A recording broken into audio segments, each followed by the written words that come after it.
या इसकी वीडियो देखते हैं chat, he is a nice गाय भाई।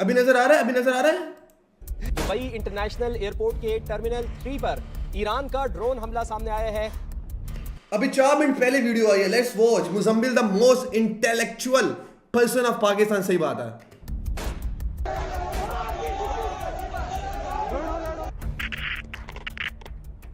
पाकिस्तान में हमला हुआ है। इस वक्त ईरान ही नहीं बल्कि पाकिस्तान के मुख्तलिफ शहरों में प्रोटेस्ट और मुजाहरे जारी हैं और उसकी वजह एक बात बताओ तुम लोगों को, एक बात बताता हूँ। हमेशा इस सिचुएशन में, मैं तुम्हें बात बताता हूँ, ये बहुत हर्टिंग है। इस सिचुएशन में हमेशा दीन के नाम पे लोगों को लड़ाया जाता है आपस में। तुम लोग अपना दिमाग इस्तेमाल करना है and you have to wait. तुम लोग अकेले कुछ भी नहीं कर सकते। You have to wait for your government to do something. Protest करने से, पाकिस्तान को जलाने से, चीजें तोड़ने से कुछ भी नहीं होगा। इससे पाकिस्तान का नुकसान ही होगा। चैट, ऑलरेडी हमारी जंग चल रही है अफगानिस्तान के साथ, ऑलरेडी मुल्क के हालात बहुत खराब हैं। The best thing a leader can do is to protect his state भाई, समझ रहे हो। इस सिचुएशन में पता है मोस्टली लोग ऐसे करते हैं कि दीन के नाम पे लोगों को मोटिवेट करते हैं, ब्रेन वॉश करते हैं और निकलो भाई मुल्क जलाओ। तुम लोगों को ऐसा नहीं करना चाहिए। You should open your eyes. Let's watch. यह है कि आयतुल्लाह खामेनाई को असैसिनेट कर दिया गया है। No, he is a nice guy अचनो, but I really hate his view on Basant. यार हर बंदे का अपना पॉइंट ऑफ व्यू है यार। मैं भी कहूंगा कि बसंत नहीं मनाना चाहिए, जो सही बात है। अमेरिका और इजराइल की तरफ से जॉइंट एक्शन करते हुए, और पिछली मरतबा जब जून 2025 के अंदर 12 दिनों की जंग हुई थी ईरान और इजराइल के दरमियान, जिसमें अमेरिका ने पहली मरतबा इजराइल को गोद में बिठाकर हमले किए थे, तो तब भी इजराइलीज़ की तरफ से ये प्रेस रिपोर्ट्स में ख़बरें शाया की गई कि आयतुल्लाह हमारे निशाने पर थे, लेकिन हमने इसीलिए उनको एलिमिनेट नहीं किया कि डोनाल्ड ट्रंप ने अप्रूवल नहीं दी थी। लेकिन ये बात बिल्कुल यार तुम लोग बसंत नहीं मनानी चाहिए, जो सही बात है। जो सीरियस, अगर तुम मेरे पॉइंट ऑफ व्यू से मेरा पॉइंट ऑफ व्यू पूछोगे ना चैट, आई वुड से कि नहीं मनानी चाहिए भाई बसंत। बसंत मनाने के लिए तुम लोगों को सिटी से दूर जाके गांवों वाले सेट बनाने चाहिए। Bro it's not about us. जो लोग मर रहे हैं वो किसी के घर के बंदे हैं भाई, समझ रहे हो। मेरा पॉइंट ऑफ व्यू भी ये है कि नहीं मनाना चाहिए भाई बसंत। बसंत के अलावा भी और फेस्टिवल्स हैं भाई, मनाओ। एविडेंट और क्लियर थी कि IRGC और ईरान की इंटेलिजेंस वल्नरेबिलिटी यानी कि तकनीकी सलाहियतों की कमज़ोरियाँ इतनी ज़्यादा हो गई थीं कि ना उनके चीफ जस्टिस उस वक्त बचे, ना उनके मिलिट्री के कमांडर बचे, ना उनके IRGC के करीब तरीन लोग आयतुल्लाह के वो उस वक्त बचे, जिससे साबित ये हुआ कि वो जहाँ चाहें जब चाहें आकर अटैक कर सकते हैं और ईरान का जो एंटी एयरक्राफ्ट या एरियल सपोर्ट नेटवर्क है उसको डिसमेंटल कर सकते हैं। इस मरतबा उम्मीद ये की जा रही थी कि शायद कुछ डिप्लोमेटिक टॉक्स हो जाएंगी, क्योंकि प्रेस में जो खबरें छप रही थी, इसके अलावा जेनेवा के अंदर मुज़ाकरात होते हैं और साथ साथ जो टॉक्स का सिलसिला ओमान में चल रहा था।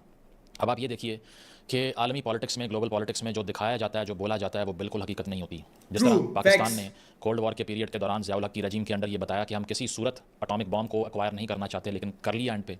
जिस तरह जर्मन ये किया करते थे सेकेंड वर्ल्ड वॉर में कि रूस के साथ और ब्रिटेन के साथ उन्होंने पीस का, अमन का मुआहदा साइन कर लिया कि आप पर हमला नहीं करेंगे, फिर भी कर दिया। यहाँ पर भी यही ट्रिक्स्टर एटीट्यूड अमेरिका और इजराइल ने रखा। उसकी वजह यह है कि ओमान के अंदर जो डिस्कशन हो रही थी उसमें डील तकरीबन मुकम्मल होने की बातें हो रही थी। ये कहा जा रहा था कि 3 ऑब्जेक्टिव्स हैं अमेरिका और इजराइल के। नंबर 1 ये है कि आपने यूरेनियम की अफजोदगी नहीं करनी, एनरिचमेंट नहीं करनी। नंबर 2 क्या है कि आपने अपनी सारी जो प्रॉक्सीज़ हैं, जिसमें हिजबुल्लाह है, जिसमें हमास है, हुतीज़ हैं, उनमें से किसी को सपोर्ट नहीं करना। तीसरी ये है कि आपने missile program How come Israel air strike is always on point? Air strike is always on point. I don't know भाई, रिसर्च पता है। तुम बताओ, इसमें अमेरिका की बहुत ज़्यादा हेल्प है इस चीज़ में, क्योंकि अमेरिका के पास बहुत अच्छी टेक्नोलॉजी है, सैटेलाइट टेक्नोलॉजी, जिससे उनको एग्जैक्ट लोकेशन मिल जाती है, समझ रहे हो। एंड मिसाइल्स भी बहुत अच्छे हैं इनके पास, जो कि अपना बंद करना है। तो कहा यह जा रहा था, इवन 27 फरवरी को, आज से 2 रोज़ पहले ये खबरें सामने आ रही थी। तो मैं बताऊँ चैट, इनके अपने बंदे भी होते हैं, लाइक स्पाइज होते हैं इनके अपने, तो वहाँ से ईरान ने अग्री कर लिया है, मुत्तफिक हो गया ईरान कि हम कभी भी जौहरी तवानाई हासिल नहीं करेंगे फॉर द मिलिट्री पर्पसेस। लेकिन उसके बावजूद 24 घंटे के बाद उन पर हमला कर दिया गया, बिल्कुल तमाम कवानीन की खिलाफ वर्जी करते हुए। एंटिसिपेटरी स्ट्राइक का इसको नाम दिया गया कि पहले ईरान हमला ना कर दे तो हमने हमला कर दिया। हालांकि ईरान ये ऐलानात कर रहा था कि हम मुआहदा करने को तैयार हैं, और डोनाल्ड ट्रंप वो आदमी है जिसने JCPOA यानी कि जो ओबामा के अंडर न्यूक्लियर डील हुई थी उसको आके ख़त्म कर दिया था, और अब वही न्यूक्लियर डील की बातें कर रहा था। सबको इल्म था कि ये सब का सब फसाद और झूठ है। तो वही हुआ जनाब जिसका डर था। 28 फरवरी डोनाल्ड ट्रंप तो सैटरडे का बहुत दिन झूठा है ऑपरेशन यार। एपिक फ्यूरी अमेरिका ने और ऑपरेशन लायंस रोर, लाइन का मतलब तो आपको पता होगा, ये सिंबल है यानी कि फारस की जो एम्पायर थी किसी दौर में, यानी कि रजा शाह पहला हाँ वैसे तुम्हें पता है ईरान का फ्लैग चेंज हो रहा है भाई, अच्छा खासा अल्लाह लिखा हुआ है वो हटा के लोग ये डाल रहे हैं बीच में, पूरा श्रीलंका वाला फ्लैग बन जाएगा। वी के अंडर जो ईरान था उसके झंडे में शेर का निशान आपको दिखाई दे सकता है। उस दौर की एम्पायर बनाने की बात इसमें शामिल थी सिंबलिज्म में। ये ऑपरेशन अनलीश कर दिए गए। कहा गया कि इजराइल ने सबसे बड़ा अपना एरियल फ्लीट जो है वो भेजा है। 200 फाइटर जेट्स और 1200 म्यूनिशन फायर किए गए यहाँ पे। 200 फाइटर जेट्स, नो वे भाई। 24 सूबे यानी कि 31 में से ईरान के 24 सूबों पर हमले शुरू कर दिए गए। इस मरतबा लोकेशंस भी उन्होंने खुलकर नहीं बताई कि हम कहाँ कहाँ अटैक कर चुके हैं, ताकि वो मैक्सिमम डैमेज कर सकें अगेंस्ट द लास्ट ईयर जब उन्होंने फोर्डो में नातान्स की न्यूक्लियर साइट्स पे हमले किए थे। ऑब्जेक्टिव क्या था? ऑब्जेक्टिव अपेरेंटली ये है कि न्यूक्लियर इंफ्रास्ट्रक्चर को कंप्लीटली डिसमेंटल करें ताकि दोबारा ईरान के पास जिंदगी में कभी ऑप्शन भी ना हो कि वो एनरिचमेंट कर सके। दूसरा, वो ये भी चाहते हैं कि हुर्मस को कंट्रोल कर लिया जाए। हुर्मस वो जगह है जहाँ से दुनिया का 20% तकरीबन तेल जो है वो गुजरता है, शिपमेंट्स उसके, और 30% दुनिया का जो सी बॉर्न ऑयल है वो भी गुजरता है वहाँ से। तो उसके कंट्रोल सी बोर्न ऑयल क्या होता है चैट, कोई समझाएगा मुझे? का भी हसूल जो है वो एक ऑब्जेक्टिव था। उसकी वजह यह है कि ईरान के पास ये बहुत बड़ा ट्रम्प कार्ड था जिससे दुनिया खौफजदा थी कि अगर इन्होंने यहाँ से तेल की सप्लाई रोकी तो पूरी दुनिया में ऑयल मार्केट जो है वो कोलैप्स कर जाएंगी। और इसके बाद एक ऑब्जेक्टिव जो बताया जाता है वो चाइना और रूस का बढ़ता हुआ इन्फ्लुएंस था यहाँ पे। लेकिन रजीम चेंज के हवाले से जो हम ये सोच रहे हैं कि वो बाहर से कोई बंदा ला के बिठाना चाह रहे थे, ऐसा हो नहीं सकता। वो मैं आगे जाकर बताऊंगा क्यों। इस तरह से एयर डिफेंस सिस्टम जो है वो ईरान का डिस्ट्रॉय कर दिया गया। ईरान हमेशा से खासा कमजोर रहा है एरियल डिफेंस में, क्योंकि उनकी एयरफोर्स सोफिस्टिकेटेड नहीं है और हमेशा यूएस और इसराइल के जो एयरक्राफ्ट आते हैं वो इंटरसेप्ट नहीं कर पाते। बुरी तरह से नाकामी होती है उनके रडार सिस्टम की। इस मरतबा भी नजर आया। और फोर्डो में, नातान्स में, असफहान में, परचम के अंदर कॉम्प्लेक्स टारगेट्स जो हैं वो बनाए गए और इन सबको न्यूक्लियर फैसिलिटीज़ को भी इस बार टारगेट किया गया है। और साथ साथ ये है कि ईरान की सारी गवर्नमेंट बॉडीज़ जिसमें मिनिस्ट्री ऑफ डिफेंस आती है, इंटेलिजेंस की मिनिस्ट्री आती है, आयतुल्ला का अपना कंपाउंड आता है, उस पर हमले करने शुरू कर दिए गए। बीबीसी ने रात गई ये रिपोर्ट किया कि आयतुल्ला के कंपाउंड से धुआं निकलता हुआ दिखाई दे रहा है, लेकिन पहले डिनाइल सामने आया कि नहीं, उनकी ज़िंदगी महफूज रही है, वहाँ मौजूद नहीं थे। लेकिन उसके बाद में 86 year old Ayatollah Khamenei was assassinated. 86 भाई कर ले चेंज, क्या चेंज करूं? हारू welcome to the stream. The news got confirmed by the Iranian media as well.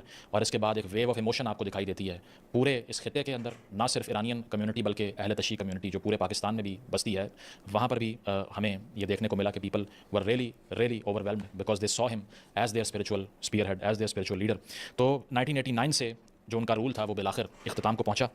और इसके अलावा हाई वैल्यू टारगेट्स जो हैं वो एक एक करके एलिमिनेट होते रहे अमेरिका और इजराइल की स्ट्राइक्स में। कुछ आम नाम अगर मैं लूँ तो डिफेंस मिनिस्टर ब्रो मैंने नहीं देखा। इसके अलावा आई हैव टू वॉच भाई, मुझे देखना है कि क्या चल रहा है, समझ रहे हो? Commander in chief of IRGC उनको भी नहीं छोड़ा। मेजर जनरल मोहम्मद पाकपोर उनका नाम था, उनको असैसिनेट कर दिया गया। Secretary of defence council Ali Shamkhani को असैसिनेट कर दिया गया। Chief of staff of the arm forces Abdul Rahim Mousavi को भी उन्होंने असैसिनेट कर दिया। यानी कि जहां दिल किया वहां पर हमला किया, प्रेसिडेंट स्ट्राइक्स की। और इस वक्त सूरत हाल क्या है? इस वक्त सूरत हाल ये है जनाब के जो इंटरिम हुकूमत है वो इन प्लेस है, हम ये कह सकते हैं। वैसे तो सूरत हाल इतनी वाजे नहीं है, 48 घंटे से पहले हो भी नहीं सकती कि रिप्लेस कौन करेगा उनको। लेकिन 3 लोगों की जो लीडरशिप काउंसिल है जिसमें प्रेसिडेंट मसूद पेशकियान हैं, इसके अलावा जुडिशरी के चीफ हैं और imagine killing of 86 year old man, सही बात है भाई, फैक्ट्स हैं वो गार्डियन काउंसिल के। इन तीनों मतलब तुम लोग एक 86 ईयर ओल्ड मैन से इतना ज्यादा डर रहे हो कि तुम उसको मार रहे हो। यो की एक बॉडी है जो एक अबूरी सेटअप के साथ ईरान को रूल कर रही है। और इस दौरान सिर्फ और सिर्फ मिलिट्री या पॉलिटिकल टारगेट्स नहीं थे इजराइल के और अमेरिका के, बल्कि ये एप्स्टीन फाइल के अंदर दुनिया भर की गलाजतें करने वालों ने ना सिर्फ ईरान को लिबरेशन करने का नारा लगाया, उन्होंने ईरान की बच्चियों के भी स्कूलों पर हमले कर दिए। उसकी वजह यह है कि मिनाब का साउदर्न सिटी यानी कि हॉर्मुज़गान प्रोविंस, वहाँ पे शारजे तैयबा स्कूल था। इस एलिमेंट्री स्कूल के ऊपर बम गिराए गए जो कि 200 फीट दूर था किसी मिलिट्री बेस से। तो डिफेंस ये पेश किया जा रहा है कि दरअसल टारगेट मिस हो गया, स्कूल पे हमला हो गया। डैम, अच्छा प्रिसाइज अटैक हो रहा है, ठीक है, लीडर को मारने के लिए या और लोगों को मारने के लिए, लेकिन यहाँ पे थोड़ा सा मिस हो गया भाई और 100 बच्चे मर गए। और 148 बच्चियाँ जो स्कूल में पढ़ रही थी उनकी जानें चली गई इसमें। 148 चल 148 कितना होता है? 186। इस नौयत के सीवियर वॉर क्राइम्स इनकी तरफ से किए गए। इन सारे अटैक्स के अंदर ईरान में रेड क्रिसेंट सोसाइटी के मुताबिक 200 के करीब ईरानियंस की जान जा चुकी है, हज़ारों ज़ख्मी हैं। और अगर ईरानियन रिस्पांस की बात करें तो उसमें भी मैं ये कह सकता हूँ कि कैलकुलेटेड स्ट्राइक्स आगे से जो की गई हैं उसमें ईरान को फ़ायदे से ज़्यादा नुकसान हो गया, क्योंकि जो रिस्पांस सामने आता है उसमें गल्फ़ के तमाम कंट्रीज़ जो शायद सिंपथाइज़ कर लेते हैं ईरान से, वैसे तो वहाँ सब में मिलिट्री बेसिस मौजूद हैं, क्योंकि ईरान के अलावा चारों तरफ अमरीकी बेसिस से घिरा हुआ है पूरा गल्फ़, पूरा मिडल ईस्ट। और यार मैं हैरान हूँ कि मुस्लिम कंट्रीज या एक कंट्री जो है यूएस को अपनी बेसिस क्यों दे रहा है? इनफैक्ट कि पाकिस्तान ने भी अपनी बेसिस दी थी यूएस को ड्यूरिंग जब उनका यूएस का अटैक चला था अफगानिस्तान पे। लाइक क्यों? जब अफगानिस्तान में अटैक हो रहा है, ठीक है, मुस्लिम कंट्री है या जो भी है, ठीक है, तुम लोग अपनी बेसिस क्यों दे रहे हो भाई? Why Kuwait, Bahrain, Qatar, UAE क्यों बेसिस दे रहे हो? क्यों देते हैं बेसिस भाई? जो उनको पता है कि हमारा सबसे बड़ा दुश्मन ही यूएस है एंड इजराइल है। भी आता है, जिसमें इराक भी है, जिसमें सीरिया भी है, ओमान भी है, इजिप्ट भी है, सऊदी अरेबिया भी है, यूएई भी है, कुवैत भी है, बहरीन भी है, कतर भी है। इन सब ममालिक में यूएस मिलिट्री बेसिस हैं। ईरान ने ये सोचा कि अगर आप ब्रो वो यार स्लेव मैं तो हूं, लेकिन चैट लाइक ये लोग क्यों हैं? हमारी लीडरशिप को मारना चाहते हैं, अगर आप हमारी हुकूमत गिराना चाह रहे हैं, हमारी टेरिटरी में घुस आए हैं, तो हम आपकी कोई बेस भी नहीं छोड़ेंगे। तो ईरान ने जवाबी हमले करना शुरू कर दिए, मिसाइल फायर करना शुरू कर दिए। सबसे ज़्यादा दुनिया के महफूज तस्वर होने वाले ममालिक भी महफूज नहीं रहे। मैं बात कर रहा हूँ यूएई की, दुबई की, अबू धाबी की, जहाँ दुनिया वैसे दुबई में अटैक होना is like very very shocking भाई, और दुबई में अटैक ईरान ने किया ये सुनकर तो मुझे भाई होश ही नहीं आ रहा कि लाइक ये बात सच है। मैं तो भाई जानना चाहता हूँ कि यार इसमें भी इजराइल का कुछ ना कुछ होना है जो अटैक हुआ है। Qatar just killed their own civilian intercepting Iran drone. यार वो तो आई थिंक हो सकता है, हो जाता है गलती से, समझ रहे हो? के लोग इन्वेस्ट करते थे कि यहाँ हमारी सरमायाकारी महफूज रहेगी, लेकिन दुनिया ने देखा कि मिनट्स के Super अंदर power। वहाँ पर मिसाइल्स गिरे और वो इलाके जो सबसे महफूज तस्वर होते थे, आग लगती हुई, धमाके होते हुए और लोगों के भागते हुए फुटेज सामने आई। 5th फ्लीट हेडक्वार्टर बहरीन के अंदर, उसको ईरान ने अटैक किया। अल उबैद एयरबेस कतर में उसको अटैक किया। अली अल सलीम एयरबेस कुवैत में उसको अटैक किया। अच्छा हाँ, अटैक इसलिए किया होगा ताकि एयरबेस को तोड़ने के लिए ना। चैट इमेजिन करो कि कंट्रीज जो हैं लाइक गेम प्लान सुनो, मेरा गेम प्लान सुनो। ऐसा हो सकता है कि मुस्लिम कंट्रीज आपस में बात करके मतलब एयरबेस में अटैक करने दें, ठीक है? वो बोले डिफेंस हमारा बचा नहीं सका, वो एयरबेस फट गई, शिट भाई Donald Trump, I am so sorry यार। और इस चक्कर में सारे मुस्लिम कंट्रीज की जो बेसिस हैं, जो यूएस की हैं, वो सारी की सारी फट जाएं। समझ रहे हो? अगर मुस्लिम कंट्रीज सारे मिल जाएं, व्हाट इफ उसके बाद ईरान हमले करे, सारे यूएई वाले बोले ये क्या हो रहा है, मैं तो नहीं पता ये क्या हो रहा है, लाइक यू नो, और ईरान हमले करता रहे और बीच बीच में ये लोग हेल्प करते रहे। ऐसा नहीं हो सकता चैट? ऐसा हो सकता है ना? लाइक अपनी बेस तोड़वा दो, कितनी महंगी बेस होगी भाई, 50 मिलियन 60 मिलियन की। It's like way less than the human life भाई, जो 100 बच्चे मरे हैं। ऐसा हो सकता है ना यार? अगर मेरा गेम प्लान सुने सारे यूएस वाले और sorry Muslim countries, bro think this is clash of clans. नहीं, लाइक 137 मिसाइल फायर किए यूएई के ऊपर, 209 ड्रोन फायर किए। इसके अलावा अगर ईरान कह रहा हूं इजराइल, अगर इजराइल और यूएस आपस में मिल सकते हैं तो व्हाई नॉट मुस्लिम कंट्रीज आपस में सारे मिल जाएं भाई। ये जो ईरान को घिरा हुआ है बेचारे को पूरी यूएस के एयर बेसिस से।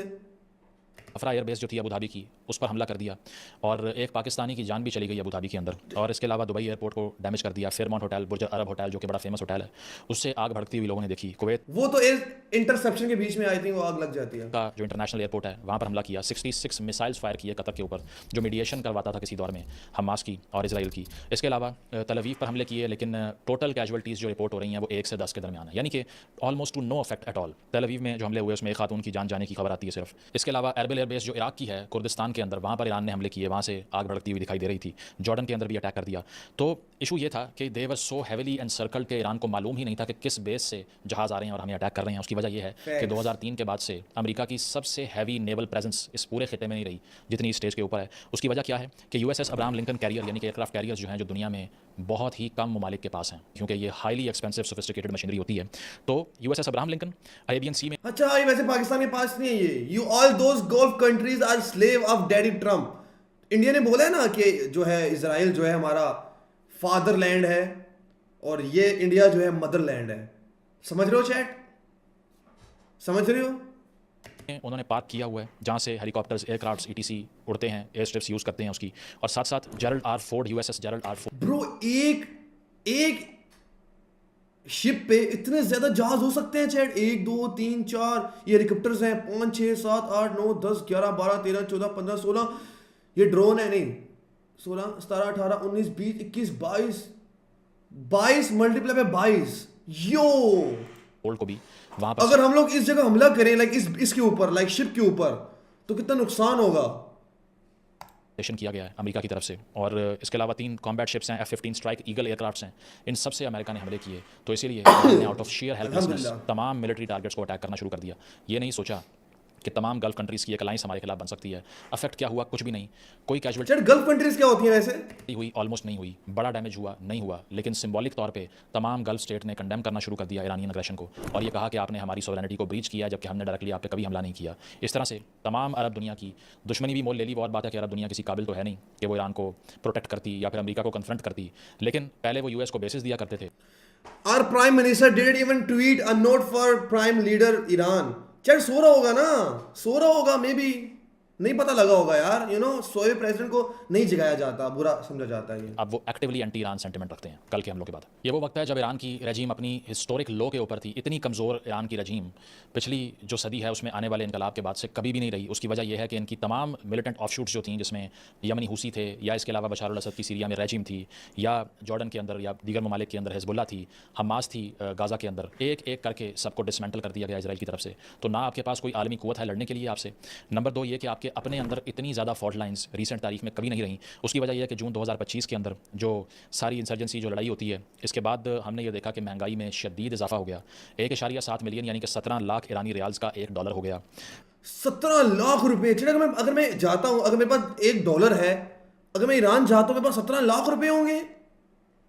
डैम, मैं वहां जाकर आल्टो ले सकता हूं एटलीस्ट भाई। $1 पे आल्टो, यो मतलब $1 पे आल्टो पाकिस्तान लेके आऊंगा, उसको बेचूंगा 22 लाख रुपए की। वाटर राशनिंग शुरू हो गई, पानी अर्बन सेंटर्स में ख़त्म होना शुरू हो गया और ग़ज़ाई किल्लत पैदा होना शुरू हो गई। बाज़ारी कम्युनिटी सड़कों पर आ गई, एहतजाज किया, रजीम को बाहर निकालने की नारेबाजी की। और इसके बाद क्या हुआ? इसके बाद यह हुआ कि आलमी मीडिया तो ये कहता है कि 15 से 20 हज़ार लोगों को आयतुल्लाह की रजीम ने बुचर कर दिया। लेकिन चूंकि मुझे पता है कि आप सब यही कहेंगे कि उनके फैक्ट्स पर रिलाई नहीं कर सकते क्योंकि वो एंटी ईरानियन मीडिया है, तो ईरान की अपनी हुकूमत ने यह तस्लीम किया कि हमने 3000 ईरानियंस को मारा है। तो आयतुल्लाह की रजीम ने 28 दिसंबर 2025 में शुरू होने वाले मुख्तलिफ एहतजाजों में अपने ही 3000 शहरियों को मार दिया था, जिसके बाद से एंटी गवर्नमेंट सेंटिमेंट भी पीक पर था। हम ये भी डिनाई नहीं कर सकते कि प्रो गवर्नमेंट सपोर्टर्स भी वहाँ पे एग्जिस्ट करते हैं और बहुत ही मैसिव पोलराइजेशन ईरान के अंदर एग्जिस्ट करती है। इसीलिए बहुत से लोग ये इल्ज़ाम भी लगाते हैं कि शायद ये जो इंटेलिजेंस शेयरिंग होती है कि आयतुल्लाह किधर हैं, कहाँ मूवमेंट हो रही है, किधर जा रहे हैं, रात को कहाँ सो रहे हैं, ऑफिस कहाँ पर है, ये एक एक चीज़ शायद अंदर से कुछ लोग लीक करना शुरू हो। फैक्ट्स भाई। चल तो बताऊं, सबसे बड़ा है ही मुनाफिकत ही बहुत बड़ी है ना। मतलब रीजन ही ये है कि तुम्हारे लाइक उसके अंदर ही खराबी है ना, तभी तो पता लग रहा है इन सबको।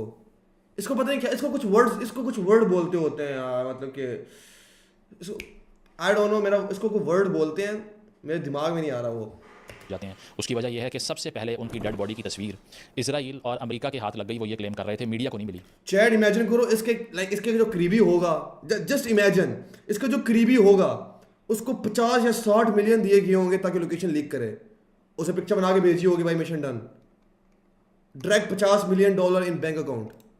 कैसे हुआ किसी को नहीं मालूम, लेकिन इसका एक और डायरेक्शन भी है, वो ये है कि आर्टिफिशियल इंटेलिजेंस का यूजेज जो है इस खित्ते के अंदर इजराइल ने बहुत पहले से शुरू कर दिया था, जिसमें रोबोटिक गन्स यानी कि किलर रोबोट्स का ये लोग इस्तेमाल करते हैं। और ये कहानियां नहीं हैं, किलर रोबोट्स कैसे?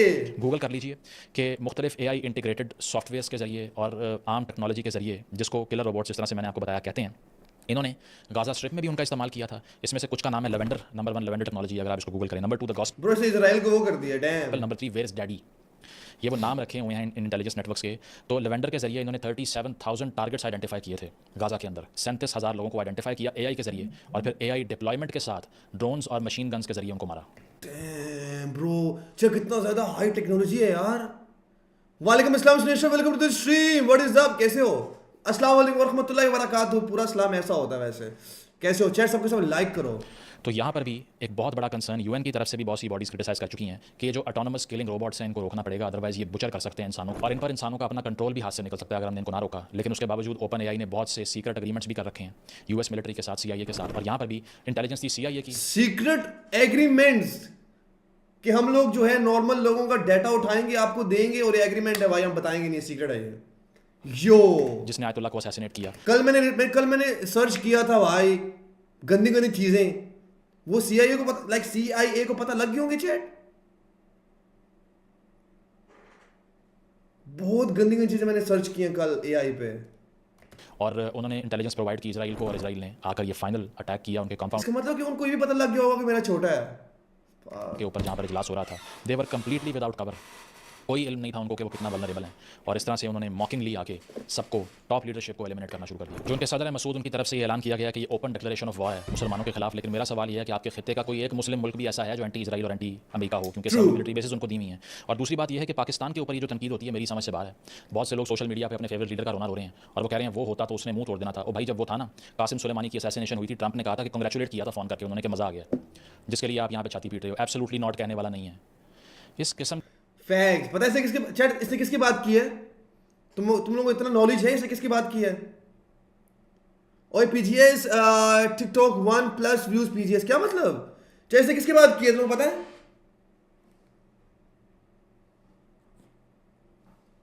इसने किसकी बात की है चैट? तुम लोग इतना पता है, लाइक इतना नॉलेज है तुम लोगों को? की इडियोसिंक्रेसीज फैलाते हो ना कि आपको मुल्क की डेफिनेशन का ही नहीं पता होता, आप सारे मुल्क को, सारी रियासत को Facts. कंफाइन कर देते हो एक आदमी के ऊपर। मसला ये है कि पूरा पाकिस्तान ही बिका हुआ है भाई।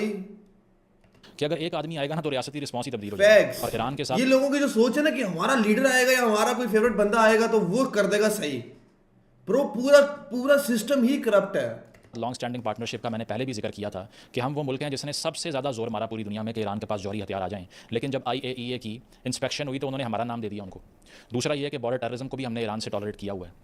हमारे यहाँ चल बॉर्डर टेररिज्म क्या होता है? 1K व्यूज आए, डैम डब्ल्यू में वायरल हो गया ब्रो, ठीक है ना, थैंक यू सो मच। उनकी तरफ से बमबारी भी होती रही, चाबहार पोर्ट उन्होंने इंडिया के हवाले कर दिया, और इस सब के बावजूद हमने ईरान को कंडेम नहीं किया, ना इजरायली स्ट्राइक्स को, ना अमेरिकन स्ट्राइक्स को सेलिब्रेट किया। पाकिस्तान की फॉरेन पॉलिसी स्टेज के ऊपर परफेक्टली पॉइज्ड और प्रैग्मेटिक है, जैसे कि होनी चाहिए। अगर किसी का ये दिल कर रहा है, किसी को ख्वाहिश हो रही है कि लड़ पड़ो, बम चला दो, उनको ये नहीं पता कि दुनिया के बाकी ममालिक का फिर हाल क्या हुआ था जो प्रैग्मेटिज्म को छोड़ते हैं। फैक्ट्स। जिसमें आप लीबिया देख लें, जिसमें आप ब्रो ये बंदा बहुत ज्यादा लाइक ऐसी बातें करता है कि लाइक समझ रहे हो, तुम लोग डिनाई नहीं कर सकते कि अगर हम लोग पाकिस्तान हमला कर देगा उस पे तो काउंटर अटैक तो हमारा नुकसान होगा ना, समझ रहे हो? सीरिया देख लें, जिसमें अफगानिस्तान देख लें, जिसमें इराक देख लें, Facts. और ईरान भी देख लीजिए आप। ये वो मुल्क है जिसने एक ग्लोबल हाँ, ऐसा हो सकता है कि सारे के सारे मुस्लिम कंट्रीज मिलके अटैक करें, फिर हमारी बचत हो सकती है। पहले ईरान कर रहा है, उसको इतना नुकसान हुआ, हम करेंगे, हमारा एक्सपोर्ट बंद कर देंगे, वो लोग इंपोर्ट बंद कर देंगे, टैरिफ लगा देंगे, नुकसान किसका होगा? हमारा। फिर महंगाई बढ़ेगी और हम लोग बोलेंगे हमारा प्रेसिडेंट जो है, प्राइम मिनिस्टर जो है वो घटिया है। एम्पायर से लड़ने के लिए सोवियत रशिया के लिए आज तक कॉस्ट पे की है। अभी तक यहाँ ओपीएम और क्लाशनिकॉव ख़त्म नहीं हो रही, रेफ्यूजी क्राइसिस डील नहीं हो रहा अभी तक। आप अभी भी यही चाहते हैं कि घुस जाओ और लड़ पड़ो और मुंह तोड़ दो जाके। ये जज्बात के साथ रियासतें नहीं चलती, रियासत चलती है प्रैग्मेटिज्म के साथ। किसी को अच्छा लगता है, नहीं लगता, वो उनकी मर्जी है। पाकिस्तान ने ईरान पर होने वाले एग्रेशन को भी कंडेम किया है, इजराइल और अमेरिका की तरफ से, और साथ साथ गल्फ स्टेट में जो क्लोज पार्टनर्स हैं जिस तरह UAE है और सऊदी अरेबिया है, उन पर ईरानियन एग्रेशन को भी कंडेम किया है। और अगर कोई ये कहता है ना कि ये किस किस्म की पॉलिसी हुई कि क्लैरिटी नहीं है, तो फॉरेन पॉलिसी है ही नाम झूठ बोलने का। अगर समझ आती है तो ठीक है, अदरवाइज आपको कुछ भी नहीं पढ़ना आता। इसका मतलब ये है अ सक्सेसफुल ये गुस्सा क्यों कर रहा है मुझे? ये गुस्सा क्यों कर रहा है मुझे भाई? foreign policy is the one that avoids confrontation, convinces all people that you are with them, and also ensures एक second. पॉलिसी है ही नाम झूठ बोलने का। अगर समझ आती है तो ठीक है, अदरवाइज आपको कुछ भी नहीं पढ़ना आता। इसका मतलब ये है a successful foreign policy is the one that avoids confrontation, convinces all people that you are with them, and also ensures the protection of your own populace. Facts. तो इस स्टेज के ऊपर एक एक समझ ऐसे क्या बोला है? फॉरेन पॉलिसी क्या होती है? मरेगा पीजीए ज्यादा ना बोल, सॉरी यार। करके इजराइल और अमेरिका ने दुनिया के तमाम जो बेलिजरेंट कंट्रीज़ हैं, मुस्लिम कंट्रीज़ हैं, उनको डिस्ट्रॉय कर दिया है। फाइनली एक मुल्क जो पाकिस्तान है, जो इस कॉर्नर की तरफ है, अगर इस स्टेज के ऊपर वो पाकिस्तान के बॉर्डर पे आके बैठ जाएं, it is going to be a huge problem. So everybody who thinks that we should pick a fight with them is an absolute fool. Facts. अभी बताओ इसमें क्या चीज डिनाई करने वाली है? इसमें क्या चीज डिनाई करने वाली है बताओ? हमारी ऑलरेडी जंग चल रही है, ठीक है, अफगानिस्तान के साथ। हमें पता नहीं है कि इंडिया कब रात को हमला कर दे, एज ऑलवेज ही डू भाई, रात को हमले। उसके बाद अगर हम लोग अटैक यूएस पे कर देंगे या किसी और कंट्री पे या इजराइल पे, तो इंडिया एक सेकंड ही लगाएगा भाई हम पे हमला करते हुए। इसमें क्या गलत बात है? तुम लोग कह रहे हो क्वेश्चन नहीं करता इस चीज में, भाई कोई क्वेश्चन करने की चीज ही नहीं है इसमें। क्योंकि इस स्टेज के ऊपर आके आपको हैवीली सोफिस्टिकेटेड इंडिया ही भाई, और क्या इट लगाऊंगा उसके साथ, इट को ना और इंटेलिजेंट फॉरेन पॉलिसी में ऑपरेट करना है। जज्बातियात में मरना नहीं है, अपने ऊपर हमला नहीं करना। दूसरी बात यह है कि पाकिस्तान के अंदर ये जो लोग एहतजाज करते हैं, मुझे इनकी समझ नहीं आती कि बॉर्डर क्रॉस करके वहां जाके लड़ो, अपने मुल्क को जलाते क्यों हो। फैक्ट्स। मैं बहुत डिसअपॉइंट हुआ हूँ कराची मैं के अंदर जो इस वीडियो से पहले मैं बोल चुका हूं, मैं इस वीडियो से पहले बोल चुका हूं ये चीज हुआ है, उससे 10 लोगों की जान चली गई क्योंकि इन्होंने US एम्बेसी के ऊपर जाकर अटैक कर दिया। मेरा सवाल यह है कि इस्लामी तारीख से आप मिसालें उठा लें, क्लैरिटी के साथ आपको बताया गया है कि किसी भी मुल्क के मंदोबीन को, डिप्लोमेट्स को जंग की पीक के ऊपर भी आप हाथ नहीं डाल सकते, Facts, क्योंकि ये true. डिप्लोमेटिक नॉर्म्स के खिलाफ है। आपके खिलाफ जंगें भी हो रही हो ना, उसके बावजूद जो एम्बेसडोरियल स्टाफ होता है उसकी एग्जाम्शन का कानून इस्लामी तारीख में भी मिलेगा आपको। नंबर 1। नंबर 2 ये है कि अपने मुल्क की एम्बेसीज जला के आपको क्या मिल जाएगा। ये बहुत डिसअपॉइंटमेंट की बात है कि कराची के अंदर क्यों नहीं तैयार। फिर ये लोग शोर डालते हैं कि भाई हमारी आर्मी ने हम पे हमला कर दिया, भाई हमारे बंदे मर गए। थी हुकूमत पहले से क्यों नहीं मालूम था कि प्रोटेस्टर यहाँ आ सकते हैं। इस्लामाबाद के अंदर भी खबरें आ रही हैं कि आंसू गैस की शेलिंग हो रही है, रेड जोन में घुसने की कोशिश, डिप्लोमेटिक एनक्लेव पे जाहिल अवाम भाई। लाहौर से भी यही खबर आ रही है।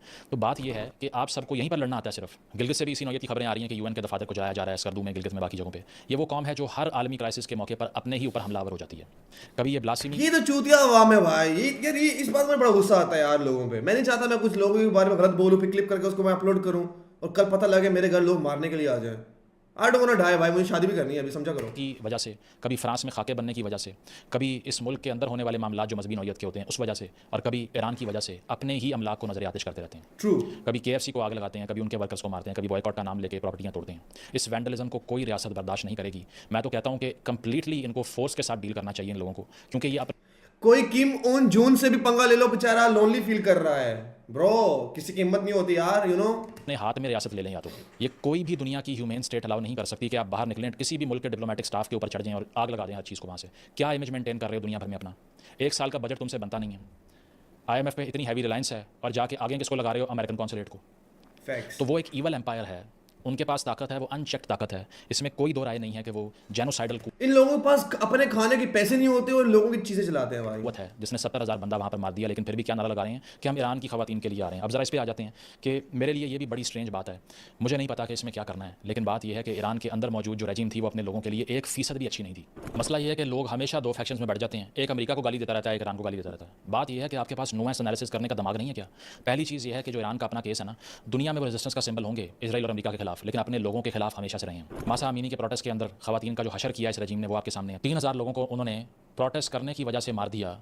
आज से 2 महीने पहले ये ईरान की अपनी रजीम कह रही है इंटरनेट डिसरप्शंस वो कर देते हैं, किसी भी किस्म की सिविल लिबर्टीज़ वो अलाउ नहीं करते, खवातीन को मुल्क छोड़ने की परमिशन वो नहीं देते।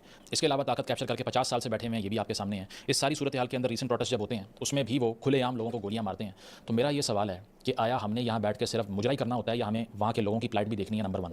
नंबर 2, जो लोग ये कह रहे हैं ना कि बाहर से अमेरिका आके ईरान को निस्तो नाबूद कर देगा, वहाँ पे जमहूरियत आ जाएगी, ह्यूमन राइट्स आ जाएंगे, तो उनसे ये सवाल है कि इराक में आ गए थे ह्यूमन राइट्स जब आपने सद्दाम को असैसिनेट किया? गद्दाफी के साथ जो किया उसके बाद ह्यूमन राइट्स आ गए थे लीबिया के अंदर? इराक में जो कुछ किया आपने उसके बाद अफगानिस्तान में जो कुछ किया उसके बाद ह्यूमन अच्छा, मुझे लगता है ये लोग, ये मैं तो बताता हूँ, मुझे लगता है कि ये लोग बिल्कुल ठीक होते हैं, Saddam Hussain, Hitler and all that. सिर्फ लोगों को बुरा ऐसे लगता है क्योंकि उस टाइम के हालात पे वो चीज़ गलत हो रही होती है, लेकिन एज अ प्राइम मिनिस्टर या एज अ लीडर वो लंबे अरसे के लिए सोच रहा होता है, समझ रहे हो? ये लोगों को बाद में पता लगेगा, जैसे हिटलर का अभी पता लग रहा है कि हिटलर वॉज गुड भाई, ठीक है, वो जो कर रहा था वो सही कर रहा था, ठीक है। इन लोगों को तब पता लगेगा जब टाइम गुजर जाएगा भाई, फिर ये लोग स्टेटस लगाएंगे, इनके बच्चे, इनके पढ़ बच्चे स्टेटस लगाएंगे भाई, ये वो राइट्स आ गए हैं, तालिबान आए हैं आज।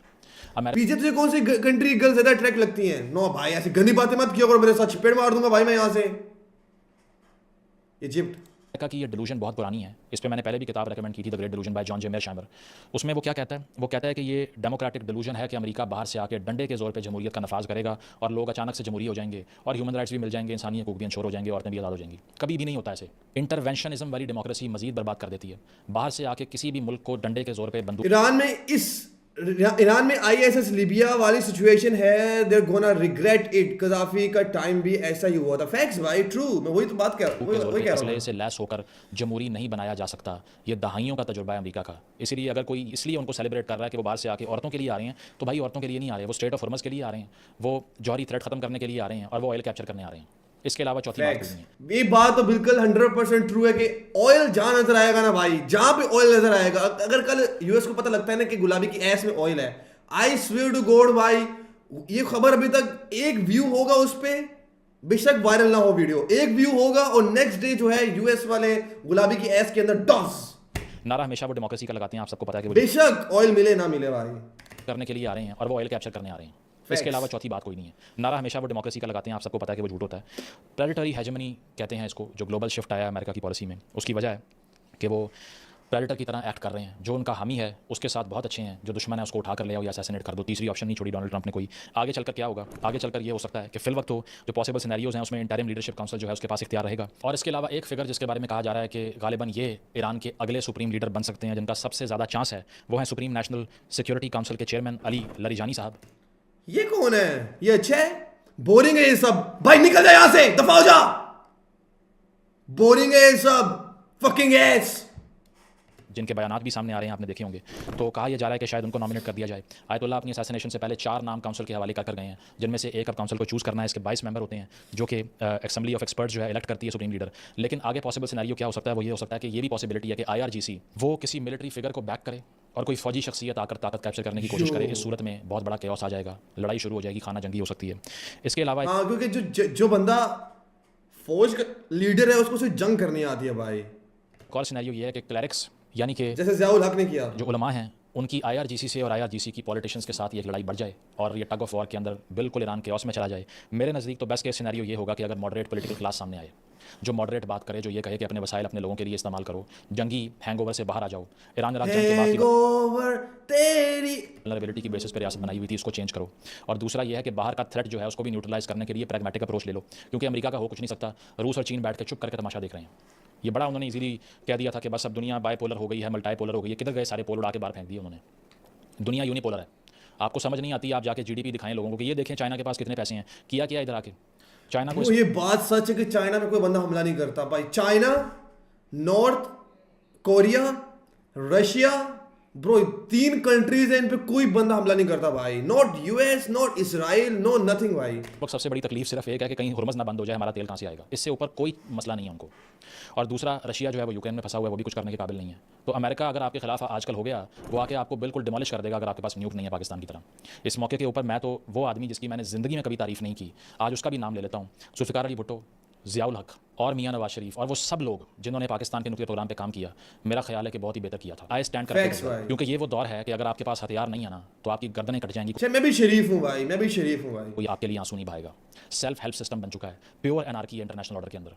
और इस मौके के ऊपर पाकिस्तान की ईवल मैनिपुलेशन जो थी ना कोल्ड वॉर के अंदर, आज वो पे ऑफ कर रही है, जिस वजह से ना ईरान ने यहाँ पर हमला किया, ईरान ने UN में हमारा शुक्रिया अदा किया। ये उन सब लोगों के लिए जो कह रहे हैं कि ईरान के लिए आप खड़े नहीं हुए, भाई they are thanking us. In particular, China, Pakistan, and the Russian Federation, who have today taken principal position in condemnation this unlawful act. और वो सब लोग जो कह रहे थे कि पाकिस्तान में भी खाना जंगी और टोटे हो जाएंगे और टुकड़े हो जाएंगे। टोटे किसके लीक हुए? किसी के लीक हुए हैं? कहाँ पे? जब मुझे भेजो यार, हेलो, भेजो भेजो भेजो। किसके? चाइना पे मिसाइल गिराओगे तो मिसाइल को भी कोरोना हो जाएगा, इसलिए ऊपर कोई हमला नहीं करते। नहीं, चाइना ने बोला था कि अगर तुम लोग हमला करोगे तो पहली गोली को तुम्हारी चलेगी तो आखिरी गोली चलने वाली हमारी होगी। इट्स अ बिग थिंग भाई। उनसे भी देख लीजिए कि ट्रंप क्या कह रहा है हमारे बारे में। तो डिप्लोमेसी आइडियल उसी को कहते हैं जिसमें बैलेंस क्रिएट हो जाए, नंबर 1। Facts. और नंबर 2 ये है कि वर्स्ट केस सिनेरियो ये हो सकता है कि ग्रेजुअल कोलैप्स हो जाए ईरानियन रजीम के तमाम स्ट्रक्चर्स का, जिस तरह इराक में हुआ था। अगर टग ऑफ वॉर आगे बढ़ता है तो देखना अगले चंद दिनों में ये है Tug of कि इस war? chaos से ऑर्डर क्रिएट होता है या नहीं। पाकिस्तान के लिए एक बहुत बड़ा खतरा हमारे बॉर्डर पर हमारा इंतजार कर रहा है। एक तरफ से BLA, एक तरफ से तालिबान, एक तरफ से ईरानियन इंस्टेबिलिटी, एक तरफ से Hindustan. We are surrounded by hounds. और हमारे लिए इस कैलकुलेशन में सोल्यूशन क्या हो सकता है और कल को हमें क्या करना है और ये थ्रेट किस तरह से हमें चैलेंज कर सकता है, इस पर जल्द बात होगी। Thank you. W video, why? This W guy, why? To be honest.